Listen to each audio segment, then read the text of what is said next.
भगवान विष्णु कहते हैं, कौन सी स्त्री के भाग्य में पुत्र नहीं होता है। एक बार माता लक्ष्मी क्षीर सागर में भगवान विष्णु के पैर दबा रही थी। तो पैर दबाते हुए माता लक्ष्मी ने भगवान विष्णु से कहा, हे प्रभु, आज मेरे मन में 3 प्रश्न उठ रहे हैं। यदि इन 3 प्रश्नों के उत्तर देकर आप मुझे संतुष्ट करेंगे तो मेरे मन को बहुत शांति मिलेगी। तब भगवान विष्णु कहते हैं, हे देवी, तुम्हारे जो भी प्रश्न है तुम निसंकोच होकर पूछो, मैं तुम्हारी शंका का निवारण अवश्य ही करूंगा।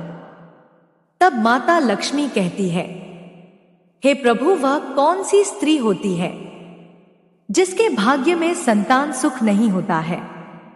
दूसरा प्रश्न है कि कौन सी स्त्री समय से पहले विधवा होती है।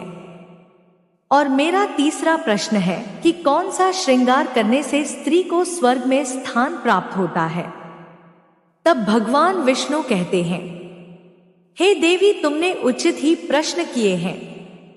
तुम्हारे यह तीनों प्रश्न अत्यंत महत्वपूर्ण है। इन प्रश्नों का उत्तर संसार कल्याण के लिए है। जो भी मनुष्य इन्हें ध्यान से सुनता है उसे पृथ्वी लोक पर संपूर्ण सुख प्राप्त होते हैं और मृत्यु के बाद उसे मेरे लोक की प्राप्ति होती है। भगवान विष्णु देवी लक्ष्मी से कहते हैं, हे देवी, आज मैं तुम्हें एक अत्यंत पवित्र कथा सुनाता हूं। इस कथा के माध्यम से तुम्हारे सभी प्रश्नों का उत्तर तुम्हें प्राप्त होगा, लेकिन तुम्हें इस कथा को ध्यान से पूरा सुनना होगा। इस कथा को कभी आधा अधूरा नहीं सुनना चाहिए। इस कथा में समस्त संसार का कल्याण छिपा हुआ है। जो भी इस कथा को ध्यान से पूरा सुनेगा उसके मैं 32 अपराध क्षमा करता हूं। तब देवी लक्ष्मी कहने लगी, प्रभु, मैं आपको वचन देती हूं कि इस कथा को मैं पूरे मन और लगन से सुनूंगी। आप कृपया उस कथा को आरंभ करें। तो दोस्तों, आप सभी से एक विनती है कि आप भी इस कथा को पूरा जरूर सुनें। इसे आधा अधूरा सुनना पाप माना जाता है। कथा शुरू करने से पहले कमेंट में जय मां लक्ष्मी और जय श्री हरि विष्णु अवश्य लिखें। साथ ही वीडियो को लाइक करना ना भूलें। तो चलिए आरंभ करते हैं। भगवान विष्णु कहते हैं, हे देवी, एक समय की बात है। मध्य देश में एक छोटा सा नगर था। उस नगर में एक सेठ रहता था। उस सेठ के 2 पुत्र थे और सेठ के दोनों बेटों का विवाह भी हो चुका था।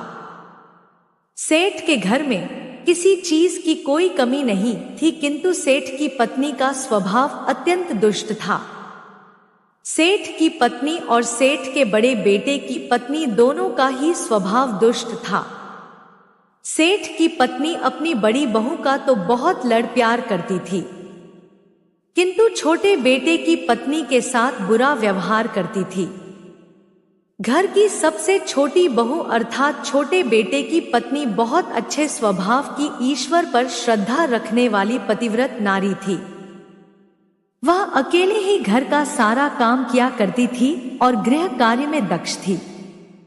इतना अच्छा स्वभाव होने के बावजूद भी उसकी सास उसके साथ बुरा व्यवहार करती थी। उसका हमेशा अपमान करती थी। इसके पीछे का कारण बस इतना था कि बड़ी बहू को एक पुत्र था और छोटी बहू ने पुत्री को जन्म दिया था। पुत्री को जन्म देने के कारण सेठ की पत्नी अपनी छोटी बहू को बार बार ताना मारा करती थी, लेकिन वह बेचारी कर भी क्या सकती थी। जो भाग्य में लिखा होता है उसके साथ वही होता है। भगवान विष्णु कहते हैं, हे देवी, अब मैं तुम्हें छोटी बहू की कहानी सुनाता हूं। इससे तुम्हें पहले प्रश्न का उत्तर प्राप्त हो जाएगा कि कौन सी स्त्री को पुत्र प्राप्ति नहीं होती है।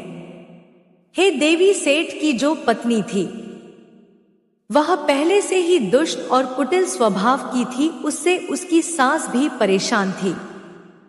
सेठ की पत्नी अपनी छोटी बहू को सबसे ज्यादा दुख देती थी। छोटी बहू का नाम था सुकन्या और सुकन्या को सताने में उसकी सास को बहुत आनंद आता था। सुकन्या बेचारी रोज सुबह ब्रह्मा मुहूर्त में अपने घर के काम करती थी और दिन भर काम करने के बाद उसे रात्रि को ही सोने को मिलता था। इतना होकर भी सेठ की पत्नी अपनी छोटी बहू से द्वेष करती थी।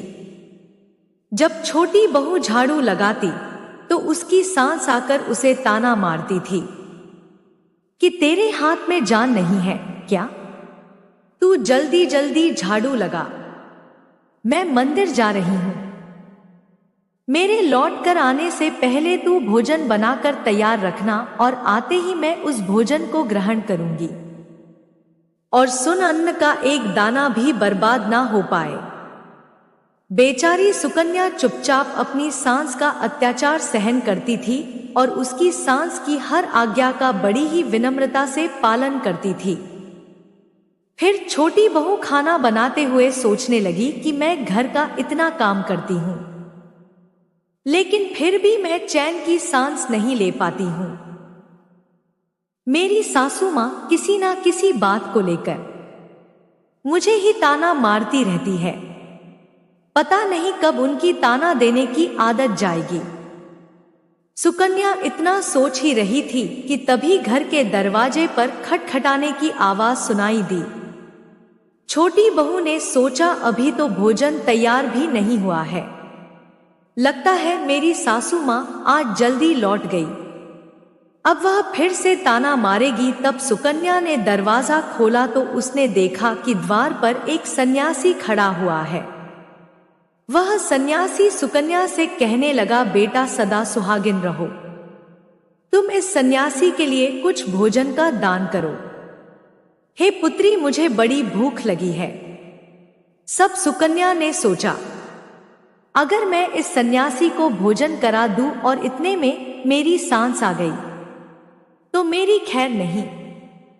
कुछ देर तक विचार करने के बाद सुकन्या ने सोचा, यदि मैं सासू मां के ताने के डर से इस सन्यासी को भोजन नहीं कराऊंगा मुझे महापाप लगेगा, मेरा सारा पुण्य नष्ट हो जाएगा। इतना सोचकर सुकन्या ने उस सन्यासी को घर के अंदर बुला लिया। अतिथि धर्म का पालन करते हुए सुकन्या उस सन्यासी को भोजन कराने लगी। उतने में ही उसकी सास घर पर आ पहुंची और उस सन्यासी को घर के अंदर भोजन करते हुए देखकर उसे बहुत गुस्सा आ गया। वह चिल्लाते हुए सुकन्या से कहने लगी, यहाँ पर क्या किसी का भंडारा या दावत नहीं चल रही है, जो तू राह चलते भिखमंगों को घर में बिठाकर खिला रही हो? सुकन्या ने अपनी सास से बड़ी विनती की, लेकिन सुकन्या की सास ने बहू की एक नहीं सुनी और उसकी सास ने उस सन्यासी को घर से बाहर निकाल दिया और उसके भोजन को उठाकर कचरे में फेंक दिया।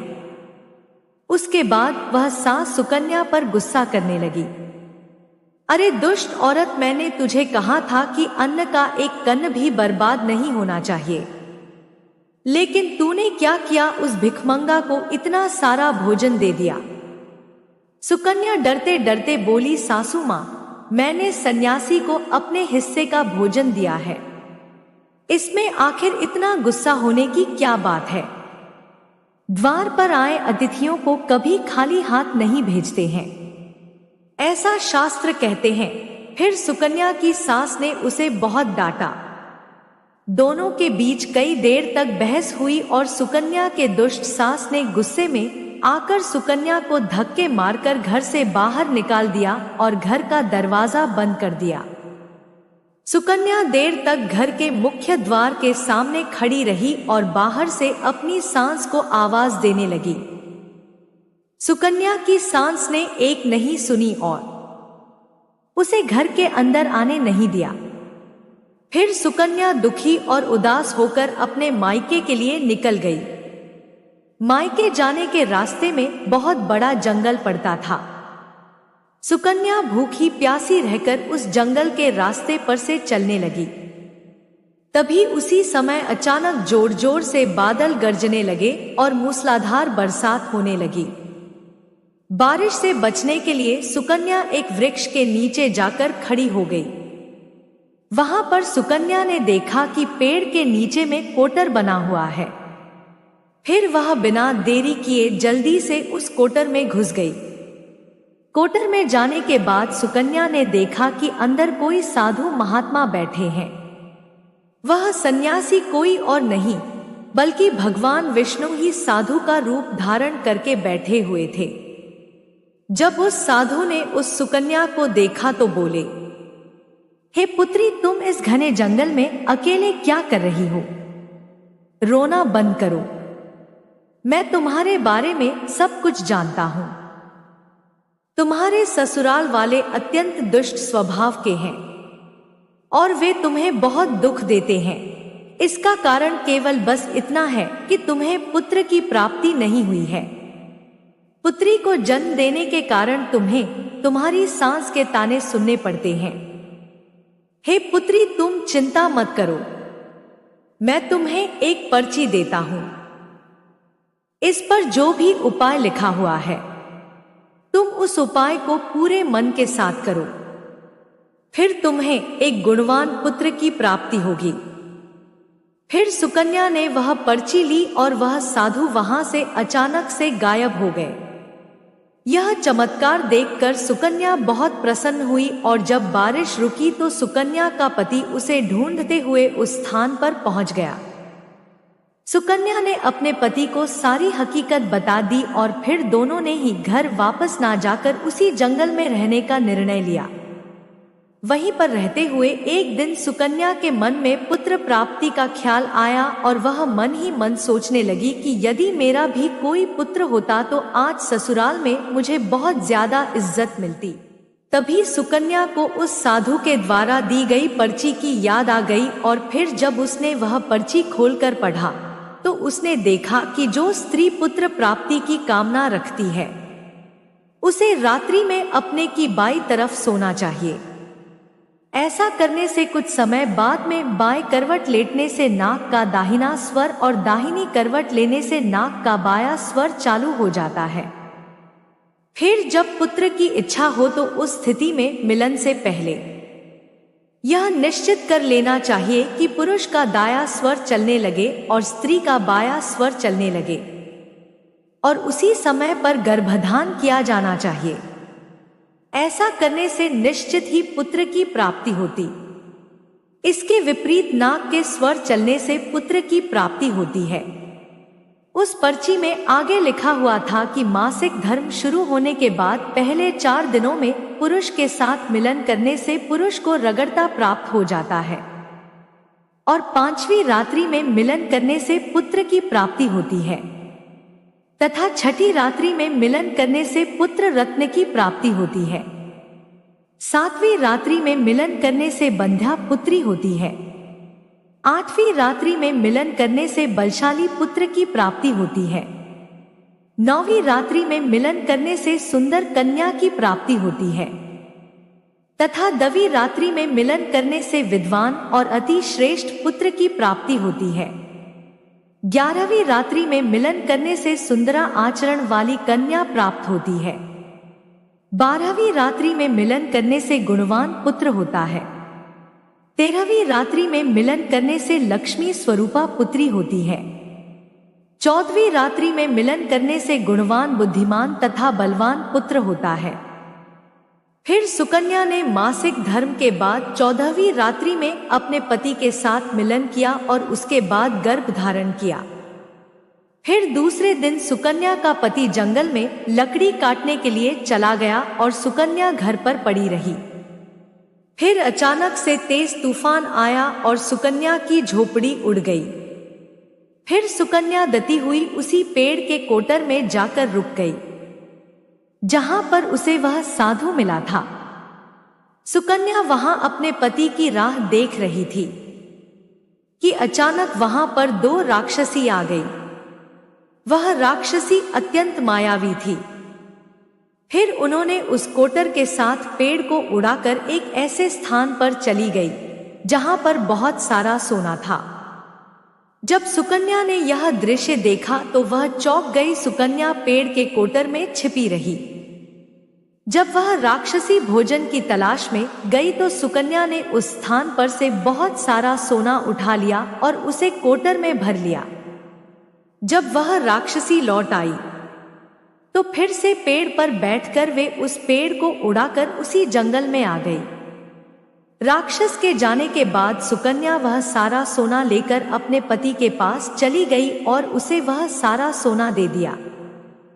फिर पति और सुकन्या दोनों अपने ससुराल को लौट गए। वहां जाकर उसने अपनी सास को वह सोना दे दिया और सारी हकीकत बता दी, जिसे सुनकर उसकी सास को बहुत गुस्सा आया और बोलने लगी, अरे मूर्ख औरत, तू बस इतना ही सोना लेकर आ गई। इतने सोने से क्या होगा? मैं होती तो बहुत सारा सोना लेकर आ जाती। फिर उसकी सास भी उस जंगल के कोटर में जाकर छिप गई और राक्षसों की राह देखने लगी। तभी वह दो राक्षसी वहां पर आई और फिर उन्होंने उस कोटर को उड़ाकर एक बर्फीले पहाड़ पर ले गई। यह देख सास बहुत क्रोधित हो गई और बोलने लगी, यह कहां लेकर आई है? यहां तो बस बर्फ और मिट्टी है। तभी उन राक्षसों ने उसकी आवाज सुनी और देखा तो एक बूढ़ी औरत पेड़ के कोटर में छिपकर बैठी है। फिर उन्होंने उसको बाहर निकाला और उस बर्फीले पहाड़ पर फेंक दिया। जमीन पर गिरते ही उसकी मौत हो गई। इधर सुकन्या बड़े आनंद के साथ रह रही थी, लेकिन सुकन्या की सास कभी नहीं लौटी। तो सुकन्या ने जाकर उस कोटर में देखा तो वहां पर उसकी सास नहीं थी।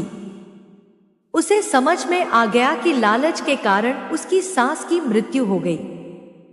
भगवान विष्णु कहते हैं, हे लक्ष्मी, जिस स्त्री को पुत्र प्राप्ति की कामना है उसे मैंने सुकन्या को दी हुई पर्ची में बताए गए उपाय जरूर करने चाहिए।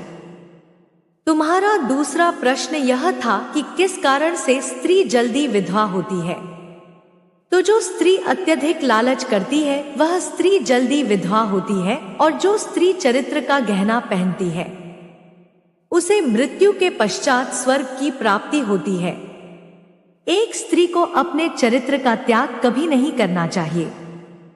तो दोस्तों, इस प्रकार से भगवान विष्णु ने माता लक्ष्मी को यह कथा सुनाई थी।